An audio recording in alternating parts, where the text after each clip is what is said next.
प्यारे बच्चों, पिछले लेक्चर में आपने कुछ रासायनिक अभिक्रियाओं के बारे में पढ़ा और वो रासायनिक अभिक्रियाएं थी विस्थापन अभिक्रिया, जिसमें कॉपर सल्फेट और लोहे की मुख्य विस्थापन अभिक्रिया आपने पढ़ी। उसके बाद दूसरी अभिक्रिया आपने पढ़ी द्विविस्थापन, जिसमें सोडियम सल्फेट और बेरियम क्लोराइड की अभिक्रिया पढ़ी और इसमें आपने ये भी पढ़ा कि बेरियम सल्फेट के अवक्षेप बनेंगे और उसे हमने एक नए नाम से भी जाना, जिसे हमने कहा था अवक्षेपण अभिक्रिया।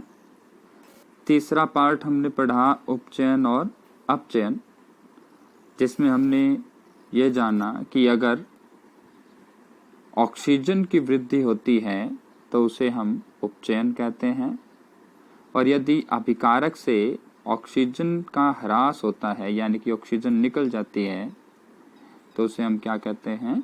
अपचयन। यानी कि इन सारी अभिक्रियाओं को हमने एक एक करके देखा और उपचयन अपचयन अभिक्रिया की बात करें तो उसका एक मुख्य रूप भी हमने पढ़ा, जो मुख्यतः हमारे सामने रहता है वो ये कि कभी भी उपचयन या अपचयन अभिक्रिया अधिकतर मामलों में अकेली नहीं होती।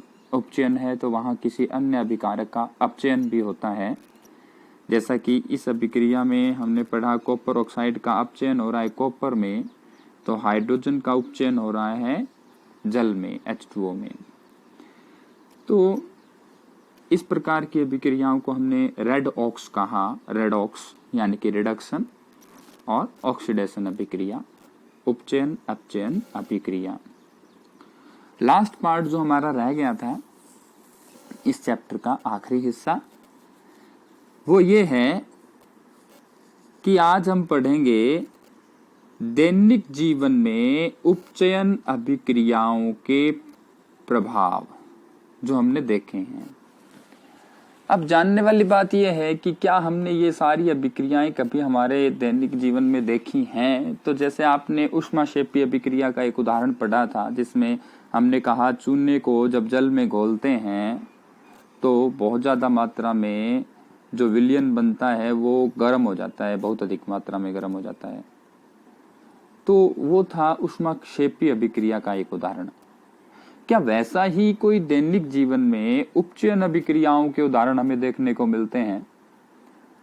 तो प्यारे बच्चों, आपने देखा होगा कि जब हम लोहे को बारिश के दिनों में बाहर छोड़ दें, यानी कि लोहे की कोई वस्तु बनी हुई है, कोई हमारा यंत्र भी है जो कृषि कार्यों में उपयोग होता है, उसको यदि हम बाहर वातावरण में वायुमंडल में खुला छोड़ दें और खासकर उन दिनों में जब ज्यादातर बारिश हो रही हो या वायु में नमी हो, तो उस दौरान आप देखते हैं कि क्या होता है, लोहे पर एक भूरे रंग की परत बन जाती है, ब्राउन कलर का एक सब्सटेंस बनता है जिसे आप साधारण भाषा में जंग कहते हैं। अब वो जो प्रक्रिया है उसमें भी हमने ये देखा कि जब लोहे को वायुमंडल में खुला छोड़ा तो उसके ऊपर एक नए पदार्थ की परत बनी, यानी कि वहां कोई न कोई रासायनिक अभिक्रिया हुई है, क्योंकि रासायनिक परिवर्तनों के दौरान क्या होता है, नए पदार्थ बनते हैं। तो ये जो प्रक्रिया है जिसमें लोहा वायुमंडल में नमी के साथ और ऑक्सीजन के साथ अभिक्रिया करके जंग का निर्माण करता है, ये भी एक रासायनिक परिवर्तन है। और इसमें होता क्या है, यदि हम उस पर ज्यादा ध्यान ना दें, थोड़ी लापरवाही बरतें, तो धीरे धीरे जो लोहे की जो वस्तु जो हमने वायुमंडल में खुली छोड़ रखी है उसको जंग लगते लगते वो कमजोर होती जाती है, क्षीण होती जाती है। ये जो प्रक्रिया है कि धातु की वस्तु को या लोहे की वस्तु को जब हम वायुमंडल में खुला छोड़ दें, आर्द्रता यानी कि नमी और वायु की उपस्थिति में, तो धातु धीरे धीरे क्षीण होने लगती है। इस प्रक्रिया को हम कहते हैं संक्षारण। जैसे यहां भी लिखा है कि जब धातु अपने आसपास अम्ल या आर्द्रता के संपर्क में आती है तो वो संक्षारित होती है, यानी कि वो क्षीण होती है। ऐसा आपने अन्य धातुओं पर भी देखा है। आपने चांदी और तांबे पर भी देखा है। चांदी यदि नमी के संपर्क में रहती है या वायुमंडल के संपर्क में रहती है तो उस पर थोड़ा सा काला रंग का पदार्थ जमने लगता है, काली काली होने लग जाती है। ऐसे ही अगर आप तांबे को बाहर खुली हवा में छोड़ते हैं तो उस पर कार्बोनेट वगैरह बनने की वजह से उसके ऊपर हरे रंग की परत बन जाती है। तो ये जो संक्षारण है ये एक प्रकार की अपचयन प्रक्रिया या उपचयन प्रक्रिया है कि नहीं, ऐसा जानने के लिए अगर हम थोड़ा सा इसकी अभिक्रिया को ध्यान दें तो हमें पता चलेगा कि जो लोहा है वो वायुमंडल में ऑक्सीजन और जल के साथ अभिक्रिया करके बना रहा है जंग, जिसका जिक्र हमने सूत्र का जिक्र हमने पहले लेक्चर में भी किया था, Fe2O3 XH2O, कुछ मात्रा में पानी जुड़ा होता है। तो यहाँ हो क्या रहा है, लोहे में पहले ऑक्सीजन था नहीं और अब लोहे में ऑक्सीजन जुड़ गया, यानी कि इसका मतलब ऑक्सीजन की वृद्धि हो रही है। और ऑक्सीजन की वृद्धि को हम क्या कहते हैं, उपचयन। अर्थात ये एक प्रकार की उपचयन अभिक्रिया है, यानी कि लोहे को जंग लगना एक प्रकार की उपचयन अभिक्रिया है। इसी प्रकार चांदी या तांबा पर जो काली या हरी परत चढ़ती है वो भी क्या है, उपचयन अभिक्रिया है। तो उपचयन का हमने एक पहला प्रभाव ये देखा कि संक्षारण उपचयन का एक प्रभाव है। अब ये जो संक्षारण है ये हमारे आसपास जो धातुएं हैं या लोहा है उसको काफी नुकसान पहुंचाता है, बहुत क्षति करता है, गंभीर समस्या है हमारे लिए। हर साल हमें बहुत सारी लोहे की चीजों के ऊपर इसी वजह से खर्च करना पड़ता है कि वो संक्षारित हो जाती हैं, जैसे कार के ढांचे, पुल, लोहे की रेलिंग, जहाज, धातु, ये सारी चीजें खराब होती हैं और इनके ऊपर हमें खर्चा करना पड़ता है। आप बड़े ध्यान से सुने ये बात कि ये संक्षारण जो होना है धातु का ये हमारे लिए काफी नुकसानदायक है। अब थोड़ा सा हमें ये भी सोचना चाहिए कि संक्षारण जो है ये ना हो, धातु इससे बच जाए, इसके लिए हम क्या कर सकते हैं। तो लोहे के संक्षारण की बात करें तो हम कुछ उपाय करते हैं उसको बचाने के लिए। जैसे लोहे की कोई वस्तु है तो हम उसके ऊपर रंग करके रखते हैं, पेंट करके रखते हैं। अब पेंट क्या करता है, जो धातु है और जो वायुमंडल है उसके बीच में रंग की परत आ जाती है जो उसे वायु से और नमी से सीधा संपर्क में नहीं आने देता। इसी तरह उसके ऊपर तेल की परत चढ़ा करके भी हम उसे बचा सकते हैं, ग्रीस की परत चढ़ा करके भी बचा सकते हैं। एक अन्य रासायनिक तरीका है जिसमें हम उसके ऊपर जस्ते की परत चढ़ा करके या क्रोमियम की परत चढ़ा करके भी उसे बचा सकते हैं। गैल्वनीकरण बोलते हैं उसको, गैल्वनीकरण करके भी हम उसे बचा सकते हैं।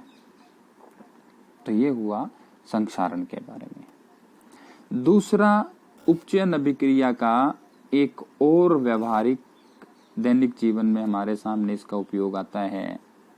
एक और चीज आप देखते हैं वो है विकृत गंधिता।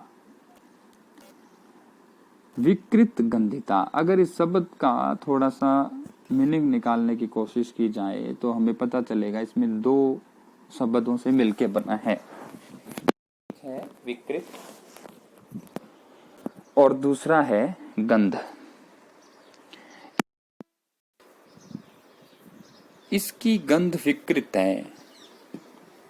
विकृत का मतलब बिगड़ा हुआ, गंध का मतलब सुगंध या स्वाद भी कई बार हम कह सकते हैं। नमी के दिनों में जब हम कई बार भुजिया खरीदने जाएं और या कोई अन्य तेलीय खाद्य पदार्थ खरीदने जाएं जो खासकर हवा में खुले छोड़े होते हैं, तो क्या होता है कि जब हम उनको खा के टेस्ट करते हैं तो हमें पता चलता है कि उनका स्वाद बदला हुआ है। अब वो स्वाद किस वजह से बदल गया? जो तेलीय खाद्य पदार्थ हैं उनमें जो वसा होती है वो ऑक्सीजन के संपर्क में आने के बाद अभिक्रिया करती है, वो उपचयित हो जाती है, और जब वो उपचयित होती है तो एक नए पदार्थ का निर्माण करती है जिसका टेस्ट थोड़ा अलग होता है। ये प्रक्रिया कहलाती है विकृत गंधिता। यानी कि उपचयित होने पर तेल और वसा विकृत गंधी हो जाते हैं, उनके स्वाद और गंध बदल जाते हैं। इस प्रक्रिया को हम क्या कहते हैं? विकृत गंधिता। अब इसको बचाने के लिए क्या कर सकते हैं? नॉर्मली जब हम बात करते हैं लेज, कुरकुरे और अन्य ऐसे ही नमकीन पदार्थों की, तो हम एक आपत्ति करते हैं कि ये जो कंपनियां हैं ये इनमें लेज या जो चिप्स हैं या फिर जो कुरकुरे हैं वो तो कम मात्रा में डालती है, हवा ज़्यादा भर देती है, और हम कहते हैं कि 5 रुपए में केवल हवा ही मिल रही है हमें। अब वो जो पैकेट के अंदर जो हवा भरी है, जिसको आप हवा बोलते हैं, वो एक गैस होती है। वो गैस क्यों भरी उसके अंदर, अगर उस पर विचार किया जाए तो उसका कारण है हम उसको विकृत गंधिता से बचाना चाहते हैं। अब जो तेलीय खाद्य पदार्थ है वो विकृत गंधी कब होगा? जब उसका उपचयन होगा, और उपचयन के लिए आवश्यक है ऑक्सीजन। यानी कि जब तेलीय खाद्य पदार्थ को ऑक्सीजन मिलेगी तो वो उपचयित हो जाएगा और उसका स्वाद बदल जाएगा। इसीलिए हम क्या करते हैं, जो चिप्स है या जो कुरकुरे हैं उसमें चिप्स की थैली में ऑक्सीजन हटाकर, क्योंकि अगर हम सीधा उसको पैक करेंगे तो उसमें कुछ मात्रा में वायु हो सकती है और वायु में ऑक्सीजन है, तो हम वो हटा करके उसमें एक अन्य कम सक्रिय गैस, कौन सी, नाइट्रोजन जैसी गैस भर देते हैं जो उसे उपचयित नहीं कर पाएगी, क्योंकि अब ऑक्सीजन है नहीं, केवल नाइट्रोजन उसके पास है, तो जिससे वो उपचयित नहीं होगी, और उपचयित नहीं होगी तो वो कभी भी खराब नहीं होगा। यानी कि उसमें जो गैस भरी हुई होती है पैकेट में, वो इसलिए होती है कि वो तेलीय खाद्य पदार्थ जो है वो उपचयित ना हो, वो विकृत गंधी ना हो। तो एक तरीका तो ये हुआ कि खाद्य पदार्थों के पैकेटों में हम कम सक्रिय या नाइट्रोजन गैस भर करके उन्हें विकृत गंधिता से बचा सकते हैं। दूसरा हमने करना क्या है, हवा संपर्क में नहीं आनी चाहिए, तो कहता है ऐसे डिब्बों में डाल करके छोड़ दें जिनमें हवा अंदर ना घुस पाए, थोड़ा एयर टाइट हो, यानी कि वायु रोधी बर्तन हो, वो ढक्कन पूरा टाइटली हमने बंद किया हो, क्योंकि हवा लगेगी तो उसकी जो तेलीय खाद्य पदार्थ है उसको उपचयित करेगी और विकृत गंधिता हो सकती है। तो ये भी एक उपचयन का ही प्रभाव था। आज हमने यहाँ 2 प्रभाव पढ़े, उपचयन अभिक्रिया के, एक संक्षारण और उससे बचने के तरीके, और दूसरा विकृत गंधिता और उससे भी बचाने के तरीके। इसके साथ ही ये चैप्टर खत्म हुआ, और आप इसके अभ्यास के प्रश्न इस चैप्टर के कर सकते हैं, जो यहाँ कुछ मात्रा में स्क्रीन पर थोड़ी देर के लिए मैं रोक देता हूँ, जिन्हें आप देख सकते हैं। 3 से 6 यहाँ आ गए, जिसमें रासायनिक समीकरणों को बैलेंस करना है या कुछ परिभाषाएं लिखनी है कि संतुलित रासायनिक समीकरण क्या है और उसको संतुलित करना क्यों आवश्यक है। यहाँ कुछ आपको यौगिकों के नाम हिंदी में दिए हुए हैं, इनके सूत्र बनाने पड़ेंगे पहले, फिर उनको संतुलित करना है 7वें प्रश्न में, 8वें प्रश्न में भी। 9वां, 10वां और 11वां प्रश्न है ऊष्माक्षेपी ऊष्माशोषी अभिक्रियाएं क्या है। फिर दूसरा, श्वसन को ऊष्माक्षेपी अभिक्रिया क्यों कहते हैं, जिनको हमने पिछले वीडियो में अच्छे से अध्ययन किया था। 11वां प्रश्न, वियोजन और संयोजन विपरीत क्यों है, इसका भी उत्तर मैंने पिछले वीडियो में दिया हुआ है आपको। और यहाँ कुछ अन्य क्वेश्चंस हैं जिनका मैंने हर एक प्रश्न का मैंने जिक्र किया है आपके पिछले वीडियो में, तो इनको अच्छे से आप पढ़ेंगे। आशा है आप बहुत अच्छे से इस पहले पाठ की तैयारी करेंगे और विज्ञान की पढ़ाई को ऐसे ही जबरदस्त तरीके से जारी रखेंगे। धन्यवाद।